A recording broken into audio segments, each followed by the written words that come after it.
The prairie didn't whisper, it roared. Wind rolled over the Texas plains like a wild stallion, pulling at the fences, whistling through the cracks of the old Callahan ranch house. Dust coated everything, the table, the boots by the door, even the framed photograph of John Callahan's father, hat in hand, pride in his eyes, the man who once said, "Son, this land will outlive us all." Now that promise felt like a curse. John stood at the kitchen window, a cup of black coffee going cold in his hands. Beyond the fields, his cattle shuffled in the heat, ribs showing under their hides. The drought had dragged on for 2 years, and the wells were drying up faster than he could dig them. He'd sold half his herd already. The bank was calling, and now a letter sat on the table, creased and dirty from too much handling. Offer to purchase, full ownership of Callahan Ranch, immediate cash payment. The signature at the bottom read simply, C. Brooks. John had laughed when he first opened it. Who in their right mind would buy dying land? But as days passed and the bills stacked higher, that laughter faded into something heavier, like defeat he didn't want to name. He took another sip of bitter coffee, glancing at the rusted tractor by the barn. His father built this place from nothing. Selling it felt like tearing a piece of him out of the dirt. A soft knock echoed through the house. John turned. The mailman stood at the door, hat in hand. "Got a package for you, John." John frowned. He wasn't expecting anything. He took the box, nodded his thanks, and waited until the man's truck rumbled away before setting it on the counter. Inside was a simple envelope, no return address. He tore it open. A photograph fell out. It showed a woman holding 2 little boys, standing in front of the same white barn John had rebuilt last spring. One of the boys was him. He could tell by the eyes, his mother's eyes, the other boy. He didn't recognize. On the back, scrawled in fading ink, were 3 words that froze him in place. He's coming home.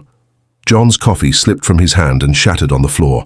Outside, thunder rolled across the horizon. The storm clouds weren't rain, they were dust. And somewhere beyond them, a truck engine growled closer. The prairie never forgot.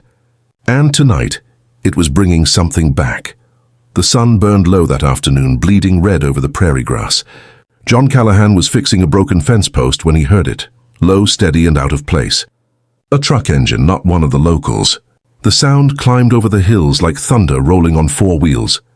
He straightened, sweat dripping from his brow, and watched a black pickup tear through the dusty road that led straight to his gate. No one came down that road anymore unless they meant business or trouble. The truck stopped just shy of the fence. Dust swirled around it like smoke. The door opened, and a man stepped out. Tall, clean-cut, wearing a gray suit that didn't belong in cattle country. He didn't look like a banker. Didn't look like a rancher either. John wiped his hands on his jeans, staying quiet as the man approached. "Mr. Callahan," the stranger asked, voice even, polite. "Who's asking?" The man smiled slightly. "Name's Carter Brooks. I sent you a letter a few weeks back." The name hit him like a nail through wood. C. Brooks. The buyer, John's jaw tightened. "You came all this way to buy dirt and dust?" Carter chuckled, but his eyes stayed serious. "You'd be surprised what's under the dust." John motioned toward the porch. "If you've got something to say it quick. I've got fences to mend." Inside, Carter removed his hat and took a seat.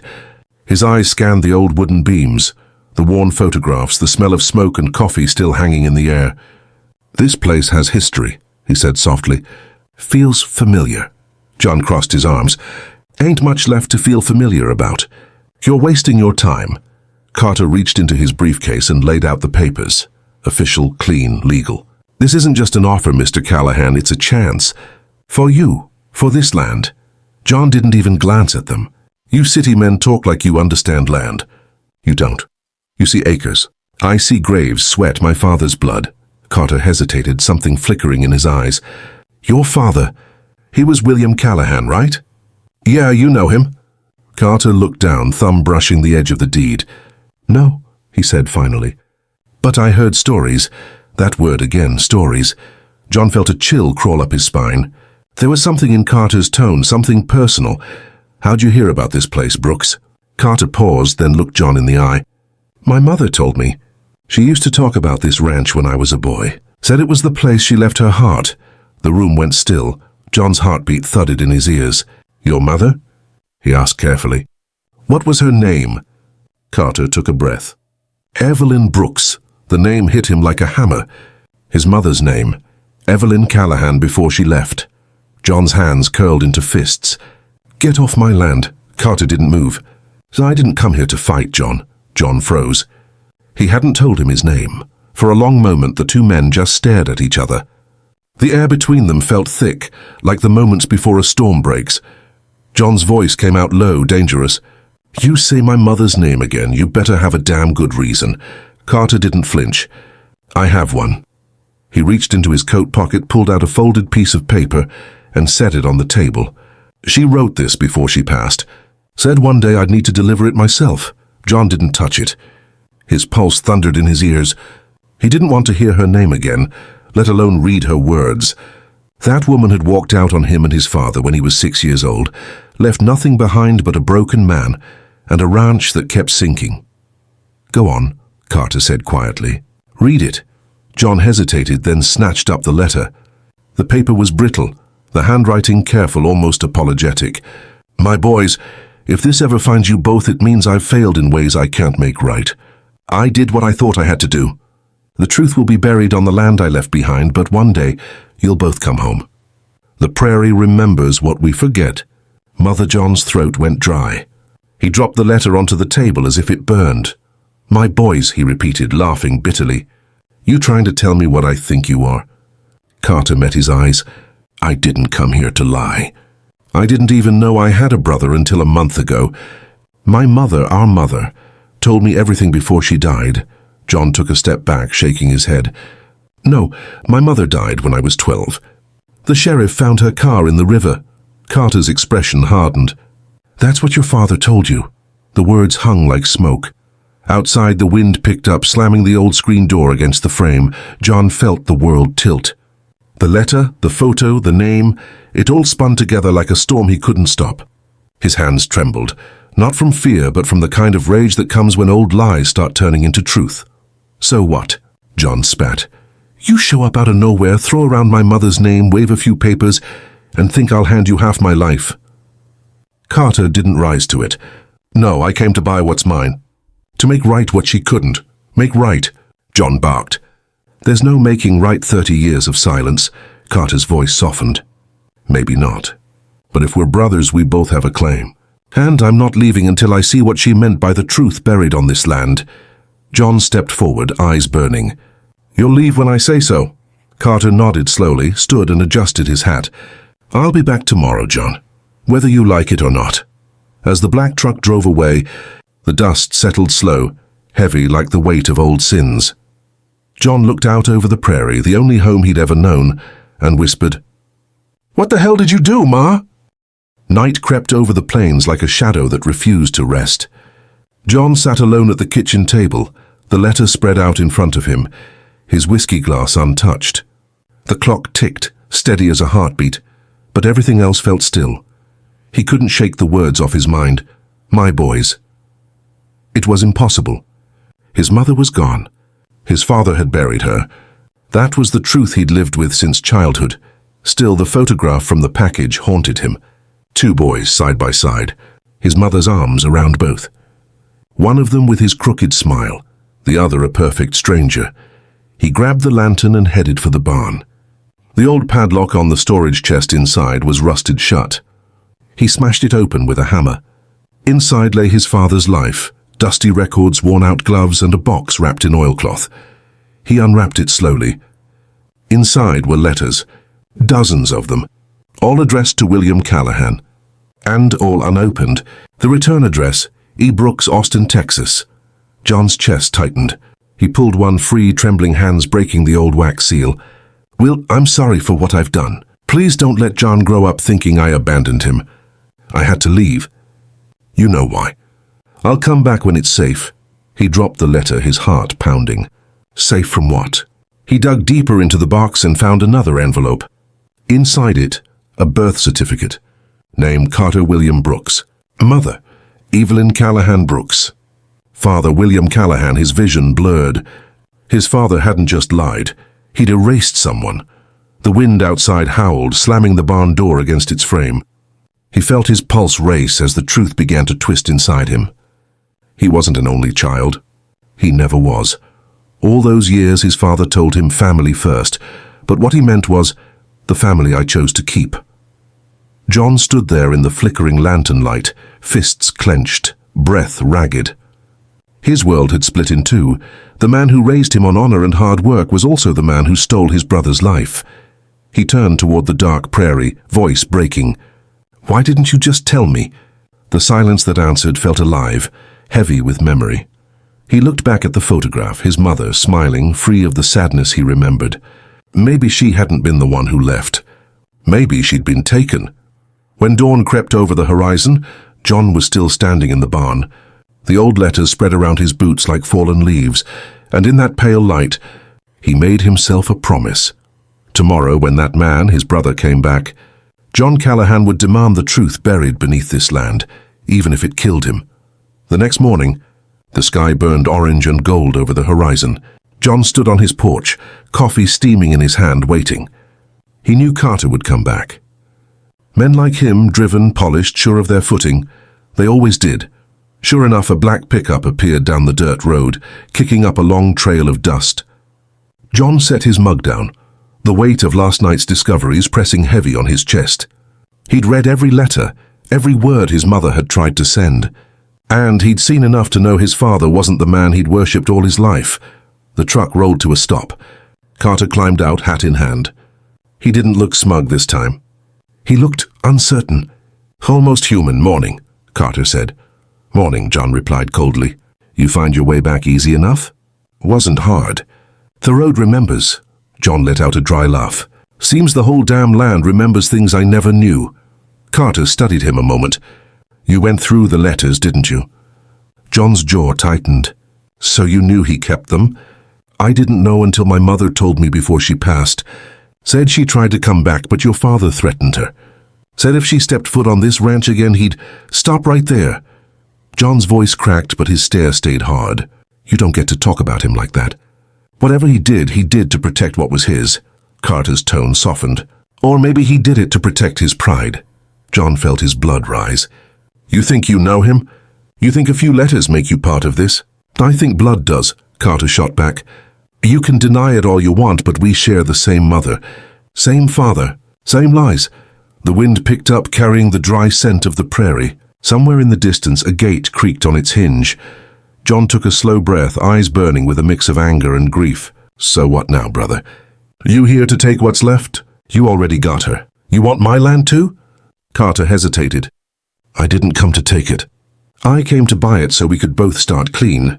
John barked a laugh, bitter and hollow. "Clean? You think money cleans blood?"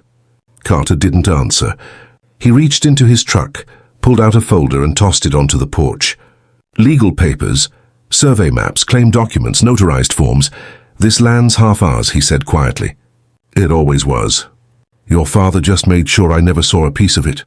John stared down at the papers, his reflection bending in the glossy surface. He felt the ground shift beneath his boots, not from wind or time, but from truth itself. Carter took a step back. "I don't want to fight you, John, but I'm not walking away either." John's voice dropped low, sharp as barbed wire. "Then I guess we're already fighting." Carter nodded once, eyes steady. "So be it."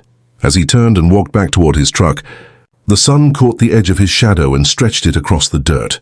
Two brothers divided by blood, by pride, by a truth too heavy for either to carry alone. The wind carried the smell of smoke long before John saw the flames. At first he thought it was just his mind playing tricks, a bit of dust, a stray campfire. But as twilight bled into night, the sky over the north pasture turned orange. He dropped his beer and bolted for the barn. The horses were restless, kicking at their stalls, nostrils flaring with fear. He saddled his mare, threw on his hat, and rode hard toward the ridge. The closer he got, the clearer it became. His land was on fire. A wall of flame tore through the dry grass, crackling like a living thing, hungry and wild. The heat bit at his face. Sparks danced in the dark like fireflies from hell. "Son of a—" He yanked his bandana over his mouth, shouting orders to no one. There wasn't time to think. He grabbed the shovel tied to his saddle and began cutting a trench to slow the spread. Then he saw it. The beam of headlights slicing through the smoke, a black pickup. John froze. Fury burned hotter than the fire itself. He charged toward the truck, waving his arms. "Carter, you trying to burn me out?" The truck door flew open. Carter jumped out, coughing through the haze. "You think I'd do this?" he shouted. John's voice roared over the crackling flames. "You're the only one who wants this land gone." "Someone else does." Carter pointed toward the ridge. "I saw a figure run that way before I got here." John hesitated, scanning the hilltop. Sure enough, a shadow darted between the trees, moving fast.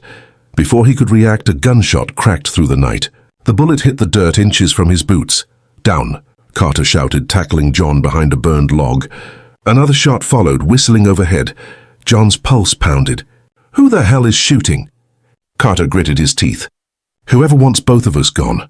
The two brothers crouched side by side, smoke choking the air around them. For a second, neither spoke. The fire roared closer, embers swirling like ghosts.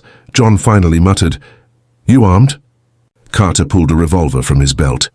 "Always," John nodded once. "Good, cover me." He lunged from cover, firing 2 quick rounds toward the ridge. The figure ducked, then disappeared into the dark. Another gust of wind swept across the prairie, feeding the flames higher. "Forget it," Carter yelled. "We'll lose the whole ranch if we don't stop the fire now." John wanted to chase whoever had shot at them, but he knew Carter was right. He grabbed a burlap sack, soaked it in water from the trough, and began beating down the flames beside his brother. For the next hour they fought side by side, shovels, sweat, smoke, and curses. When the fire finally died, both men dropped to their knees, covered in soot. Carter looked over at him, breathing hard. "Guess that's one way to start working together." John didn't answer. He just stared into the glowing ashes, watching the prairie smolder. Somewhere in that darkness, someone had tried to erase them both, and for the first time John realized whatever truth his mother had left behind, it wasn't done with them yet. The next morning the prairie was a wasteland of ash.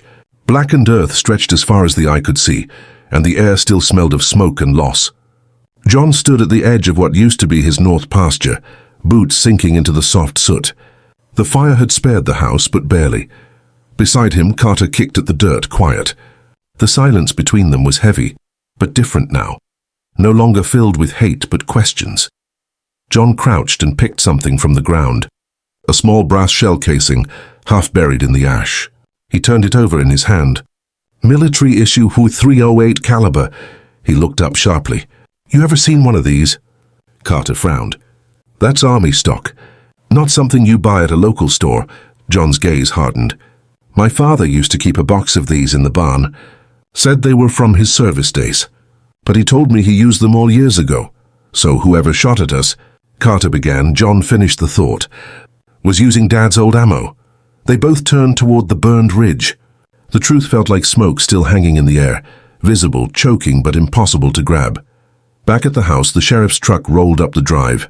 Sheriff Tully was an old friend of the Callahan family. White beard, sunburned skin, and eyes that missed nothing. "Hell of a blaze last night," he said, stepping out. "You boys lucky to be alive," John nodded. "Somebody set it, Tully. Found shell casings near the line. Looks like they tried to burn us out, then finished the job." Tully bent down, examining the casing. "You're right. These are 40-year-old issue. Haven't seen one like this since your daddy's day." Carter crossed his arms. "You knew our father?" Tully gave him a long look. "Your father? Last I checked, William Callahan only had one son." John cut in. "Things changed." Tully studied them both, the corner of his mouth twitching. "Guess they did." "Well, here's something you both ought to know. This land wasn't all your father's to begin with," John frowned. "What do you mean?" Tully pulled a folded document from his vest pocket. "Old county records. Turns out half this property was filed under Evelyn Brooks. Your mother. She transferred her share right before she left town. But the deed was never cleared. Half this land still belongs to her name." The words hit like a branding iron. Carter exhaled slowly. "So it's legally ours, both of us." John's voice was tight. "Are you saying my father knew that and never said a word?" Tully sighed. "Looks that way." He tucked the papers back into his vest. "Maybe he was protecting you. Or maybe he was protecting himself." The sheriff tipped his hat and drove off, leaving the brothers in the dust. Carter turned to John, his expression unreadable. "Now do you see why I came here?" John didn't answer. He stared out over the burned field. The land his father swore would outlive them all. Now he wondered whose blood had really built it. The wind had shifted by afternoon, sweeping the smoke east. The prairie was quiet again, but the silence no longer brought peace. It brought memory. John stood by the corral, mending a broken rail, his hands rough and blistered. He didn't notice Carter walk up until he heard boots crunch behind him. "You don't quit easy, do you?" Carter said softly. John didn't look up. Land doesn't fix itself. Carter leaned on the fence beside him. Neither do families. John's hammer paused mid-swing. "You done giving speeches, city boy?" Carter smirked. "You keep calling me that, but I was raised on a ranch too. Different dirt, same kind of sweat. Ma made sure I knew where I came from." John turned, eyes narrowing. "Funny, she never made sure I knew."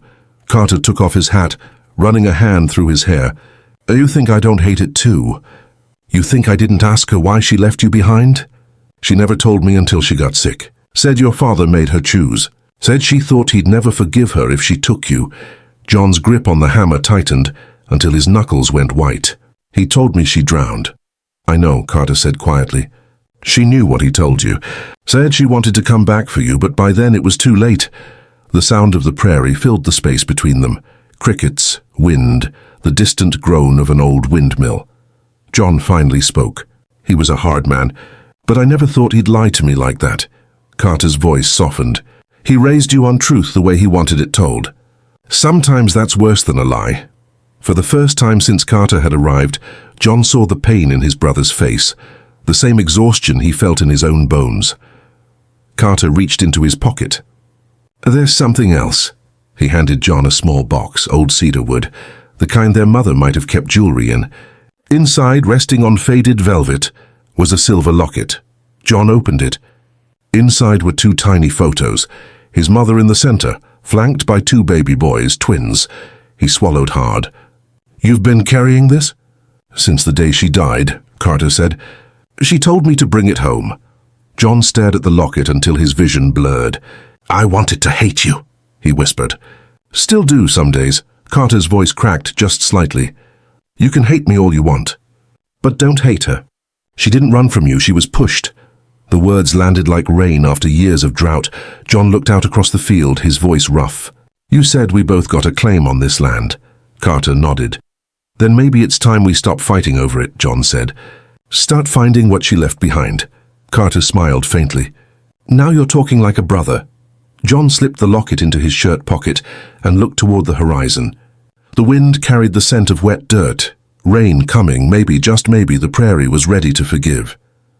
The rain came that night, hard and cold, drumming on the tin roof like rifle fire. The storm rolled over the plains, washing the ashes into the soil, painting everything in shades of grey. John sat by the window, cleaning his father's old revolver. Beside him, the locket rested on the table, glinting in the flicker of the oil lamp. Across the room, Carter poured 2 cups of coffee. "You think the fire starter's done?" Carter asked. John holstered the gun. "Men who burn another man's land don't stop till they've taken what they came for." Lightning flashed, illuminating a dark figure on horseback at the far end of the drive. Both men froze. John stood grabbing his hat and rifle. "Looks like we're about to find out." They stepped onto the porch, rain slicing across their faces. The rider dismounted and approached slowly. Sheriff Tully's voice carried through the storm. "John, Carter, we need to talk." John lowered his rifle just a little. "You picked a hell of a night for it." Tully stopped at the steps. His face was grave. "I checked county records again. There's more. That land deal Carter's investors tried to push through. It wasn't legal. Someone forged signatures. Someone with access to your father's old deeds." Carter frowned. "Who?" Tully hesitated. "Guy named Wade Kincaid. Used to work this ranch with your daddy before he fired him. Been buying up old Callahan property ever since. He's the one who set the fire, boys. He wants it all." Thunder cracked overhead, shaking the ground. John's jaw tightened. "Then he's going to finish what he started tonight." Tully looked uneasy. "He's got hired men and they're riding out this way. I'd get ready if I were you." John nodded. "We've been ready all our lives." As Tully rode off to fetch help, John turned to Carter. "You know how to shoot?" Carter gave a grim smile. "Ma didn't raise me soft." They took position on the porch, rain pouring down in sheets. The sound of hooves echoed in the distance. multiple riders fast and close. 5, maybe 6, John muttered, checking the rifle's chamber. Aim for the fence line. Don't waste a shot. The first gunfire split the night. Sparks flew from the porch rail as bullets struck. John fired back, dropping one rider clean off his horse. Carter's pistol barked beside him, hitting another. The rest scattered, regrouping near the barn. One tossed a torch, setting the hay alight. John cursed. Not again. He sprinted into the storm, rain and smoke blinding him. Carter followed close, both firing into the dark. Through the chaos, John caught sight of a man on the ridge, wide-brimmed hat, scar along his jaw. Wade Kincaid. Their eyes met through the rain. John raised his rifle. Kincaid drew first. The flash of gunfire lit the prairie. Both men fired, 2 shots, 1 heartbeat. Kincaid fell from his horse. John stumbled back, clutching his shoulder, pain searing through him. Carter grabbed him, shouting over the thunder. You're hit. John gritted his teeth. It's not bad enough to quit. Behind them, the barn collapsed in flames, casting their shadows long across the field, 2 brothers standing together for the first time against the same enemy. The storm broke by dawn. Smoke hung low over the ranch, curling like ghosts above the blackened barn. The air smelled of mud, fire, and gunpowder. John sat on the porch steps, his arm wrapped in a torn bedsheet. Blood seeped through the bandage, but he barely felt it. He was staring at the field, his father's land, his mother's name, his brother's legacy, all one and the same now. Carter came out carrying 2 mugs of coffee. His clothes were soaked in soot and rain, his face streaked with grime, but his eyes were clear. They're gone, he said quietly. Sheriff rounded up the last of Kincaid's men near the creek. It's over. John nodded but said nothing. Carter handed him a cup, then looked out over the prairie. She used to talk about this place, he said. Said she could still smell the grass after she left. Said it haunted her. John's throat tightened. Maybe it wasn't the place. Maybe it was us. For a long time they just sat there listening to the wind. The rain had left the world shining, the way the prairie always looked after surviving hell. Carter glanced at John's shoulder. You should have let me take that bullet for you. John smirked weakly. You're not taking my land and my scar in the same week. That earned a faint laugh, the kind that felt human again. After a while, Carter stood and walked down the steps. He picked up a handful of wet soil, squeezing it between his fingers. You ever think maybe all this, he gestured to the ruined barn, the ash, the field, was the only way we'd ever find each other? John looked at him. You think she planned it that way? Maybe not, Carter said. But she always said truth grows in the same dirt as pain. You just gotta dig deep enough.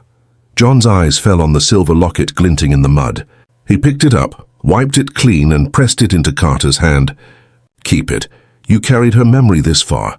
Let it rest with you. Carter hesitated. You sure? John nodded. This land's big enough for both of us. Guess it's time we stopped living like ghosts of 2 stories that never should have been apart. Carter looked out toward the horizon, where the first light touched the prairie grass. Gold spreading over black, he said softly. So what now? John leaned back against the porch post, watching the sun climb. We rebuild, 1 fence post at a time, Carter smiled. Together? John met his eyes. Together. The wind picked up again, carrying the scent of rain and soil, the same scent their mother must have loved, the same wind that had once carried her away. And as the sun rose over the scorched earth, 2 brothers stood side by side, the blood between them finally washed clean. The prairie was quiet again. But this time it wasn't empty. If you enjoyed this story, don't forget to hit that like button and subscribe for more unforgettable tales from me. And make sure to tap the bell icon so you never miss a new episode. Thanks for watching.